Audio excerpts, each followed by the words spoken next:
ใช่หลังเกมลากขึ้นไป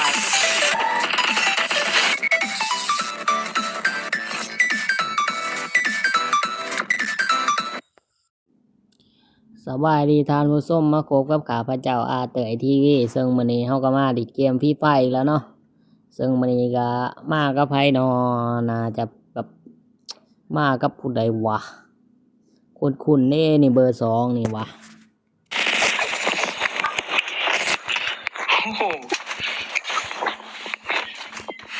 โรงพยาบาลก็เปิดก่อนหรอผมมันจะปว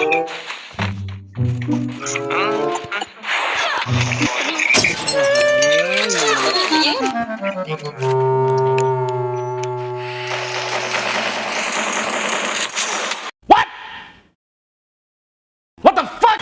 โอ้ขอโทษ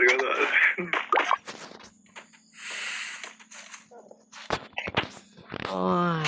มาตาแล้วห้องว่างก็เลยไป18เลยเนาะมายังได้หลังมาตุ้งตุ้ง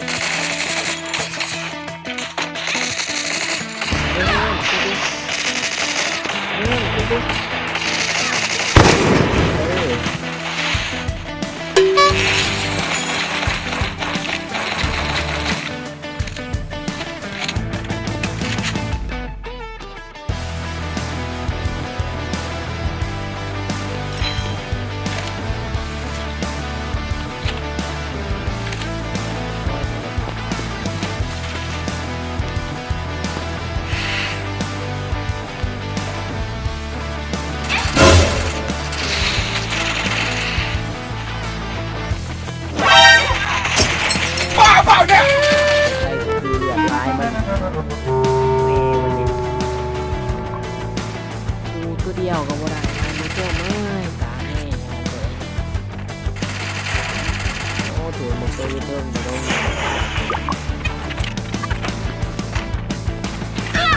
Nope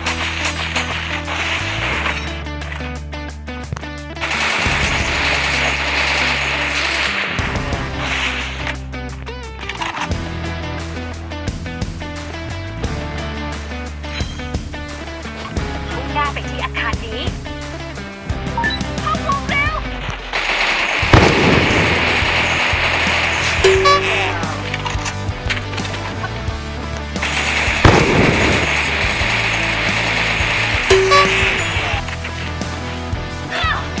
Nope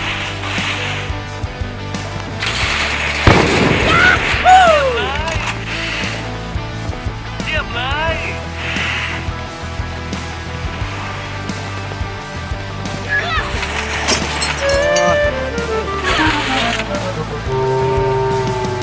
ตายเลยนะ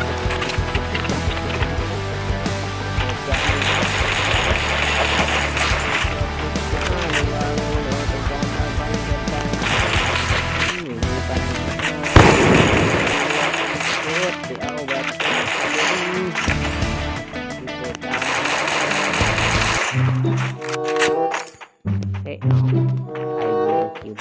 ไปที่คลังแสง ไอ้ลัดคิวหัว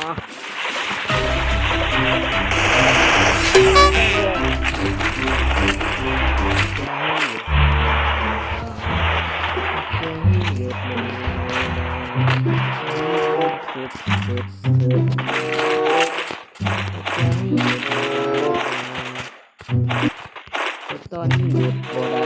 เลยตอนนี้หยุดบ่ได้เลย ช่วยด้วย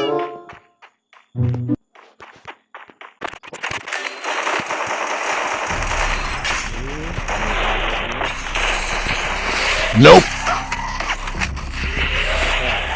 สองทางสามทาง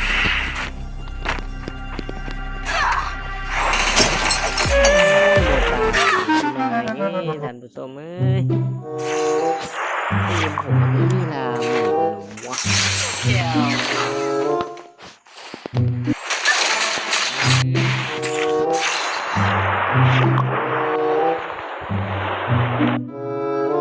ตาย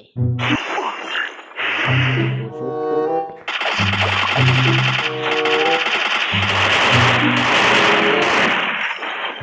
ถ้ากูไม่ได้เกิด จ้าบ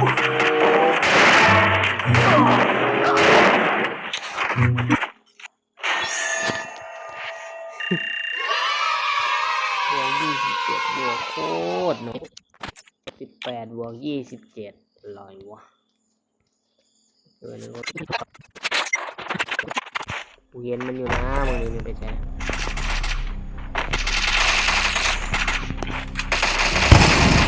นี่เจ็บ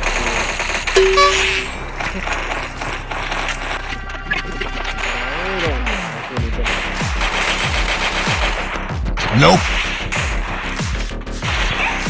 Nope.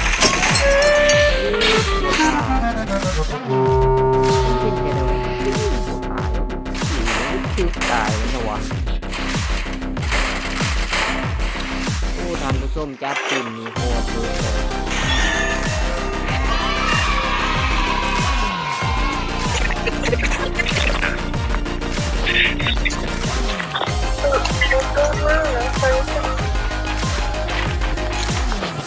แล้วเราไม่กิน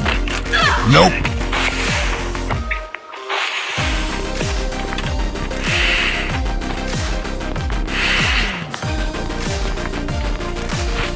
เจอว่าตอนที่หนึ่งมันเปลี่ยนชื่อว่าชิตี้ออกแต่โลก็ยังเข้าไปที่หนึ่งเนาะ แล้ว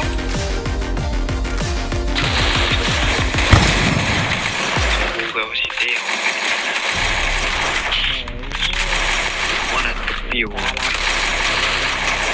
เขาไปวิญญาณมีน้ำเขาเต็ม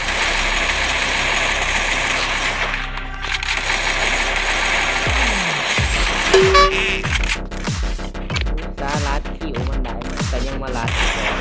ไปที่คลังแสง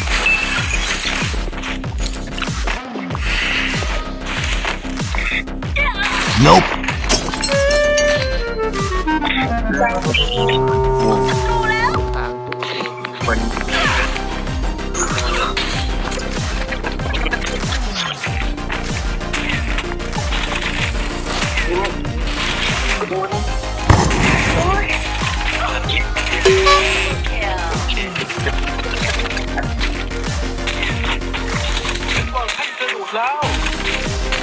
ไปตรงนั้น เก็บตาย เ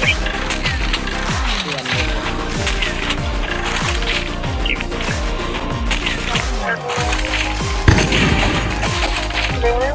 เจอแล้วมันลงไปเลย หัวเดินเข้ามาดีนะปิวเนาะเดินมันเดินเตออยู่บ้าน ลงไปถูกวางตันมีคนหนี ใช่เราทำไปอะไรไม่เห็นบางคนที่ช่องตรงเดินมันเดี๋ยวใช่ไม่ใช่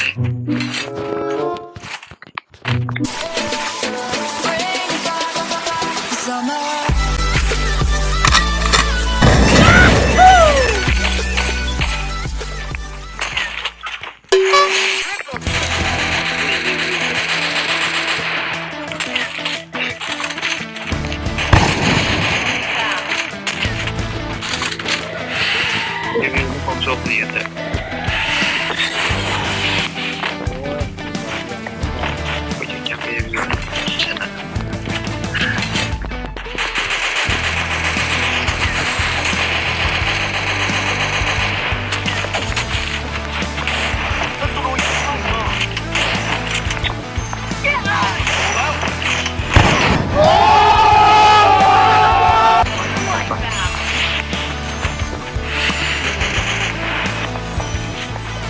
ป็นเท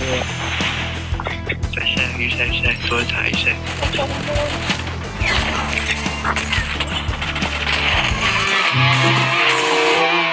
๋ยวที่หนึ่งยิงนะ ว้าวเกมนี้ชุดยอดเกมนี้ ตัวหนึ่ง7 คิว4 คิว5 คิวเอาขนาดเราคิวเนาะ ห่วยสายหาคิวเนาะ เบอร์หนึ่งใช้ขนาด7 คิวเกินขี้หมาก็ย้อนคนเดียวสกิลงูมาว่ะ เอาคิวมาไปโดยเฉพาะเลยวันที่ได้บ่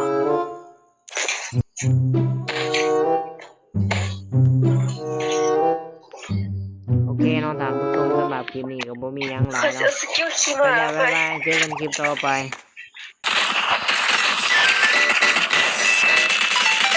ด่างเกม